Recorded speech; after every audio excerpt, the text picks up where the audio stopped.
So I chose keto. I found keto actually through researching thyroid disorders. Um, and at this point, you might be wondering, why didn't you just go to the doctor? But with our insurance, you can't really just go to the doctor every time something goes wrong. So I was challenged with trying to figure out what was going on if I went to the doctor or before I went to the doctor.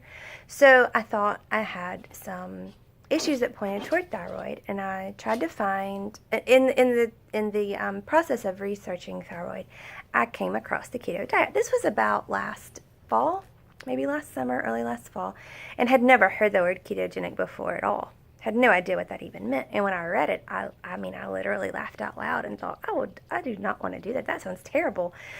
I'm not, no, I don't want to do that.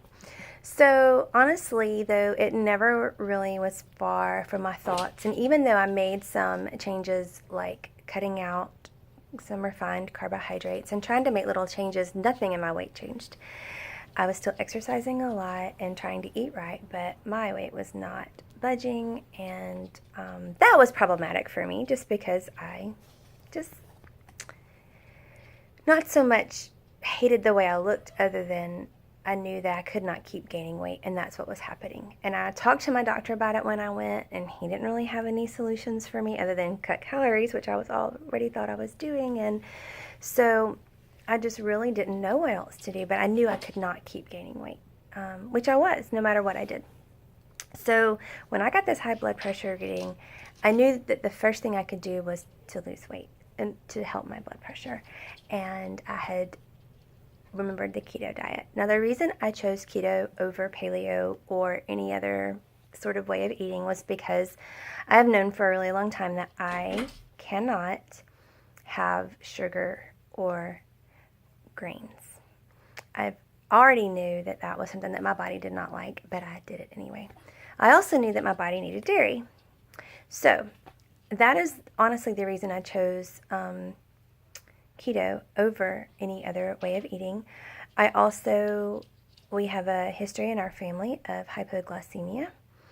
My great-grandmother and my grandmother both died of Alzheimer's, which there is a huge correlation between undiagnosed diabetes and insulin levels and blood sugar levels and Alzheimer's. Matter of fact, some people are calling Alzheimer's type 3 diabetes.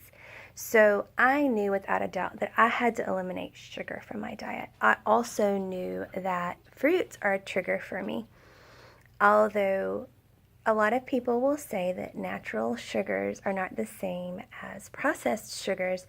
Your body treats them the same. And I'm trying to be really brief, but the problem with me for fruit, too, is my overindulgence in fruit.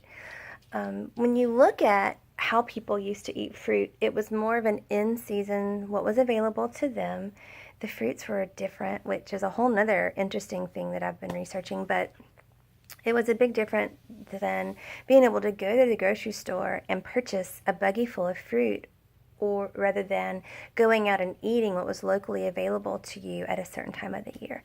So anyway, all of that aside, I just knew that sugar was my issue, and I knew that keto would help me do that. So people have asked me, like, what should they do? And it's hard to say. I know for me, I was vegetarian for, oh gosh, I mean, almost 20 years before all of this. I would eat chicken and fish.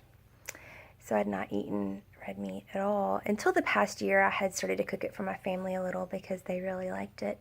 But I had at times been vegan. I at times had been a very strict vegetarian. And the times that I gained the most weight was when I was vegan, because the bulk of my diet came from grains. And boy, that was a disaster for me personally, for my body. So it was a lot of experience and a lot of being aware of what my own body could and could not handle that led me down the path of knowing that I had to eliminate grains. And paleo obviously is a great way of eating. I think the Whole30 is a great way of eating. There are other options out there too. AIP is even a stricter way that a lot of people that have food sensitivities use it as to an elimination diet to figure out what they're sensitive to. So I had kind of already done that. So I'm not saying that keto is for everybody by any stretch. And a lot of people start with paleo and move to keto. A lot of people start with Whole30 and move to paleo. I mean, there's all these different ways of eating. Again, knowing what your body reacts to the best or the worst is one of the most important things that you can do. So that's just a really short version of why I chose keto. In the next video, I'll talk about how I got started on keto.